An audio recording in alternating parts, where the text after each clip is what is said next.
हमारी ईश्वरीय विश्वविद्यालय में 3 बातों का ज्ञान दिया जाता है और 3 बातों को समझाया जाता है। तो ये आपको 3 चित्र में 3 जानकारी देंगे। तो ये पहला चित्र स्वर्ग का, दूसरा चित्र इस संस्था का परिचय का। ये दोनों चित्र के ऊपर जो पॉइंट है वो पॉइंट ऑफ लाइट, सबका मालिक एक, उसको प्यार से यहाँ शिव बाबा बोलते हैं।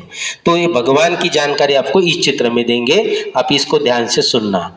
ये पॉइंट ऑफ लाइट, सभी धर्म के लोग अलग अलग रूप में भगवान को मानते हैं, तो अलग अलग उसको आकृति दिया। अमीबा किसी ने देखा? अमीबा शेपलेस रहता है, कोई कैसे भी निकाल सकता है, उसको अपनी कोई आकृति नहीं होती है।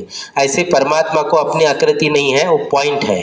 पॉइंट होने के कारण भक्ति मार्ग के लोगों ने पूजा के लिए अलग अलग मूर्तियां बना दी है, अलग अलग आकृति बना दी। रामेश्वर, राम का भी ईश्वर, महावीर तपस्वी स्वरूप, गौतम बुद्ध समय जैसे stand, Christ God is light, मुस्लिम संघ आस्वाद मक्का, गुरु नानक, एक ओंकार सतनाम वाहेगुरु, पशुपतिनाथ नेपाल, सोमनाथ, अमरनाथ, जहाँ 12 ज्योतिर्लिंग है वहाँ पे पिंड की पूजा होती है। पिंड देखा है सबने? शिवलिंग की पिंड, उसके ऊपर 3 रेखाएं रहती है, एक बीच में पॉइंट रहता है। पॉइंट परमात्मा का प्रतीक। 3 लाइनें, ब्रह्मा विष्णु महेश, 3 बेलपत्र का पत्ता चढ़ाते हैं, स्थापना पालना विराज, इसलिए त्रिमूर्ति शिवा बोलते हैं। भगवान इस दुनिया का मालिक है और इस दुनिया को चलाने के लिए 3 मैनेजर भगवान रखते हैं। हर मंदिर में मूर्ति के सामने नंदी होता है, सच्चे भगत होते हैं, पहले नंदी को हाथ जोड़ते हैं, फिर अंदर जाते हैं। कुछ कहना हो तो नंदी के कान में बोलते हैं, क्योंकि शिव जी को अपना शरीर नहीं है तो कान भी नहीं है,